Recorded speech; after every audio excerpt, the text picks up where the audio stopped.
Jadi berarti tersiksa dong Pak, 5 tahun, rapat terus? Sangat. Jadi. Ya kalau capek namanya juga orang sedang mengabdi Pak. Orang sedang berjuang. Wajarlah capek. Kalau banyak rapat ya wajar.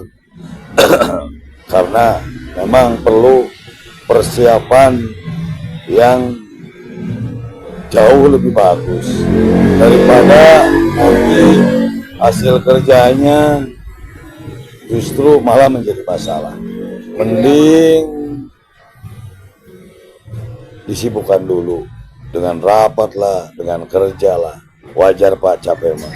Karena dari sekian presiden yang kelihatan banyak berkunjung ke daerah-daerah, banyak mengontrol pekerjaan-pekerjaan negara di setiap provinsi, cuman Pak Jokowi. Kalau yang lain cuman ngontrol doang Pak. Jadi wajar lah kalau Bapak capek mah. Dulu kan Bapak kerja dengan Pak SBY gitu. Paling semuanya sudah dikondisikan oleh menteri. Kalau membangun infrastruktur ada menteri PU. Kalau mengontrol hasil panen ada menteri pertanian. Pak Jokowi kan orangnya nggak seperti itu Pak. Kalau ada pekerjaan dia langsung kontrol sendiri. Kalau ada laporan soal hasil pertanian dia turun. Dan itu pun tetap harus dirapatkan. Agar apa? Agar maksimal. Ya Pak ya. Agar maksimal. Dan agar meminimalisir kejahatan-kejahatan dari oknum-oknum pejabat. Itu maksudnya Pak. Makanya kalau kerja sama Pak Jokowi pasti capek. Kalau orang yang belum bisa atau belum biasa bekerja, kabinetnya aja namanya kabinet kerja ya pastilah gitu.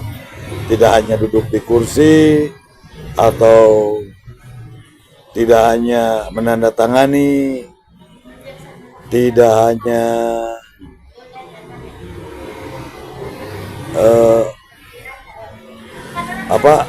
menentukan proyek-proyek, siapa yang dapat proyeknya. Justru Pak Jokowi turun langsung ke lapangan. Setelah turun langsung ke lapangan, melihat secara langsung pekerjaannya maksimal atau enggak, ternyata masih kurang, beliau rapatkan. Wajar kalau capek mah. Karena apa? Saya juga baru tahu, baru sadar, baru melihat dengan jelas sosok seorang pemimpin yang gila kerja. Makanya kan harus diimbangi dengan orang yang sama-sama gila kerja.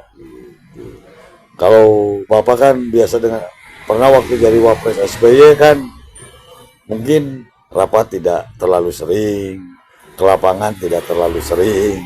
Jadi kalau orang Sunda bilang mengaruh mas Pak. Ya itu. Makanya Pak Jokowi langsung bertemu dengan rakyat, berhadapan dengan rakyat, langsung memantau pekerjaan yang sedang dikerjakan oleh menterinya, apakah sesuai atau tidak, apakah bagus atau tidak. Paling tidak meminimalisir kecurangan-kecurangan yang terjadi. Itu Pak. Makanya memang Pak Jokowi juga butuh orang-orang hebat. Yang saya pertanyakan, kenapa dari dulu tidak mundur atuh dari kursi Wapres, malah tahun berikutnya nyalonin jadi Wapres. Mungkin pengen lebih bukan tahun berikutnya, sebelumnya kan nyalonin jadi Cawapres gitu. Ya kalau capek memang itulah Pak, kinerja sebenarnya seorang presiden itu pasti capek. Kalau benar-benar bertanggung jawab, pasti banyak rapat karena harus mempertanggungjawabkan dari setiap hasil pekerjaan. Ya manusiawi lah Pak. Apalagi Bapak udah sepuh gitu ya. Kalau capek ya pasti capek lah. Tapi kan hasil kinerjanya lumayan lah gitu ya. Itu aja Pak, namanya juga pekerjaannya Pak ya. Sabar Pak. Apalagi kan banyak tempat-tempat baru seperti tempat di Papua yang dulu tidak tersentuh, era Pak Jokowi disentuh, pembangunan dimaksimalkan. Dulu kan sebelum era Pak Jokowi Jawa sentris, ketika Pak Jokowi nasional sentris gitu. Jadi pembangunan itu memang merata, pasti capek Pak, pasti capek. Pak Jokowi kan nggak kenal capek orang ya, makanya masyarakat pun mencintainya sampai sekarang walaupun sudah lengser dari kepresidenan. Karena apa? Memang kinerjanya lain daripada yang lain. Menteri-menteri pun sama. Kalau menteri-menterinya tidak suka bekerja, pasti ngundurin diri. Ya, pasti dipecat. Karena apa? Karena memang nggak akan mampu menandingi kinerja Pak Jokowi yang tidak kenal waktu. Kalau Bapak sih saya maklum malah. Satu, sudah sepuh. Dua, tidak terbiasa seperti itu. Kalau Pak Jokowi kan ketika bawaan ngomong bagus Pak, bagus. Pekerjaannya Pak Jokowi bukan tidak percaya, tapi justru ingin melihat Pak. Meskipun bagus gitu, ingin menyaksikan apa yang dibangunnya gitu. Ya. Mengenai rapat ya, itulah Pak Jokowi. Rapat dan rapat terus. Karena koordinasi dalam keadaan seperti itu memang harus dilakukan, Pak. Mempertanyakan pekerjaan A ke Menteri A, pekerjaan B ke Menteri B, agar kondusif.